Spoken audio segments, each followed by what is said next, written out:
72 ঘন্টায় সভাপতি বদল কেন? দলীয় বৈষম্যের অভিযোগে বর্ধমান আরামবাগ রোড অবরোধ তৃণমূল কর্মীদের।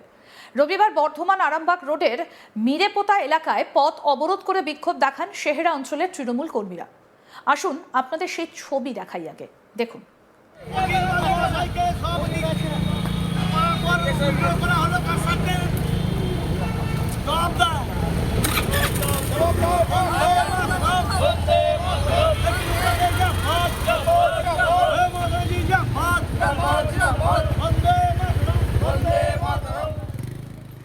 উল্লেখ্য, গত 15 জানুয়ারি সাংবাদিক বৈঠক করে পূর্ব বর্ধমান জেলার বিভিন্ন অঞ্চলের সভাপতি তালিকা প্রকাশ করা হয়। সেই তালিকায় শেহরা অঞ্চলের সভাপতি হিসেবে অখিল বাগের নাম ঘোষণা করা হয়েছিল, কিন্তু মাত্র কয়েকদিনের মধ্যেই কোনো ব্যাখ্যা না দিয়েই হঠাৎই ওই তালিকা থেকে অখিল বাগের নাম বাদ দিয়ে পুনরায় সমীর সাইকে অঞ্চল সভাপতি হিসেবে বহাল রাখা হয়। এই সিদ্ধান্তকে ঘিরেই দলীয় কর্মীদের মধ্যে প্রবল ক্ষোভ ছড়িয়ে পড়ে। বিক্ষুব্ধ কর্মীদের অভিযোগ, সমীর সাই দীর্ঘদিন ধরে সংগঠনের কোনো কার্যকর ভূমিকা পালন করেননি। তার আমলে সিপিআইএম একের পর এক মিছিল করলেও তৃণমূল কংগ্রেসের পক্ষ থেকে কোনো জোরালো কর্মসূচিও নেওয়া হয়নি। অথচ তৃণমূলের পুরনো এবং পরীক্ষিত কর্মী অখিল বাগকে কোনো কারণ না দেখিয়ে সরিয়ে দেওয়া হলো। কি বলছেন প্রাক্তন অঞ্চল সভাপতি বাপন হুই এই বিষয়ে, শোনাই এবার। আমরা যে আমাদের 15 তারিখে যে অল ইন্ডিয়া তৃণমূল কংগ্রেস বর্ধমানের পেজে আমাদের শেহরা অঞ্চলের একদম এসটি এসসি সেল থেকে উঠে আসা এবং বহু পুরনো দিনের কর্মী, দলের জন্য হয়তো উনি একটু বসেছিলেন, কিন্তু ওরা দল ওনাকে যোগ্য মনে করে ঘোষণা করেছিলেন। রাতারাতি সেই নাম পরিবর্তিত হয়ে সমীর সাইকে আবার পুনরায় দল নির্বাচিত করেন।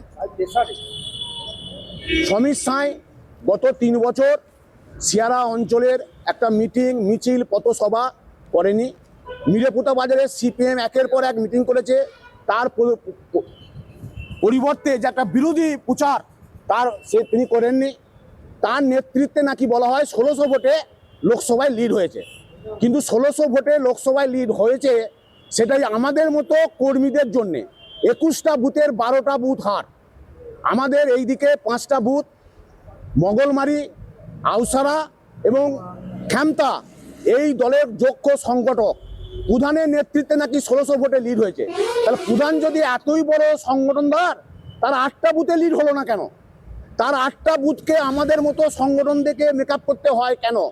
অবিলম্বে প্রধানকে 8টা বুথের দায়িত্ব নিতে হবে এবং যিনি আছেন আমাদের তাকে সরিয়ে আবার যাতে করে আমরা অখিল বাগকে পুনরায় অঞ্চল সভাপতি করা হয় এবং ওর নেতৃত্বে গোটা শেহরা অঞ্চল আমরা লড়বো।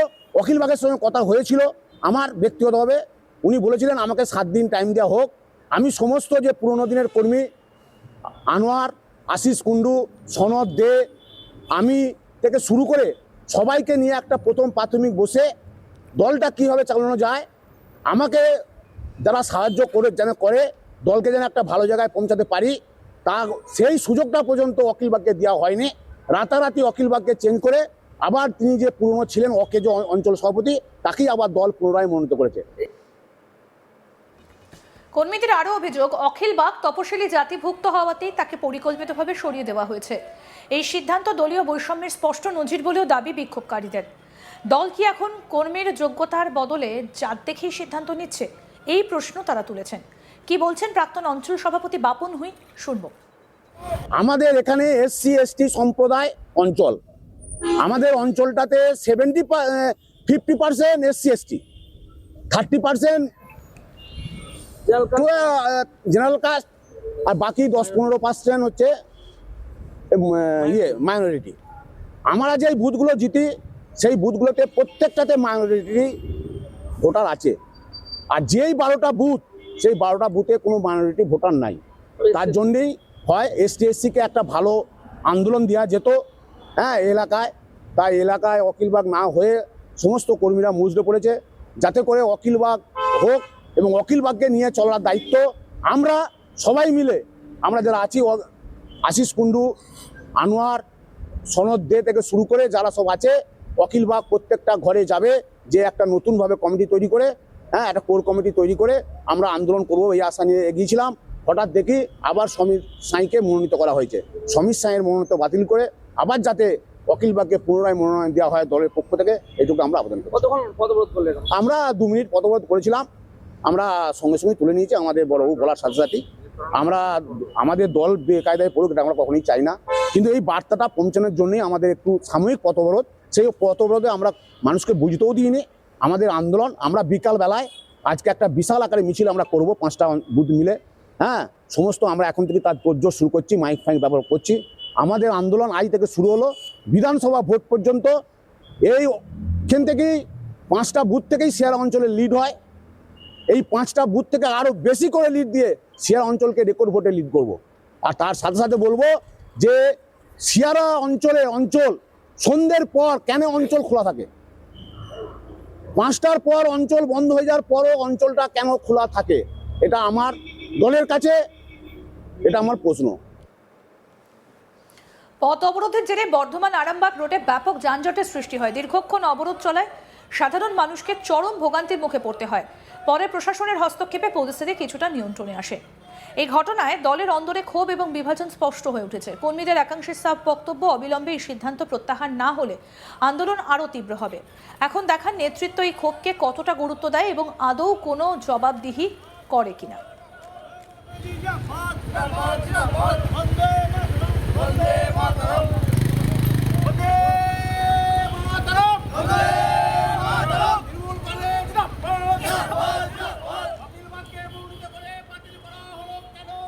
বাহাত্তর ঘন্টায় সভাপতি বদল কেন? দলীয় বৈষম্যের অভিযোগে বর্ধমান আরামবাগ রোড অবরোধ তৃণমূল কর্মীদের।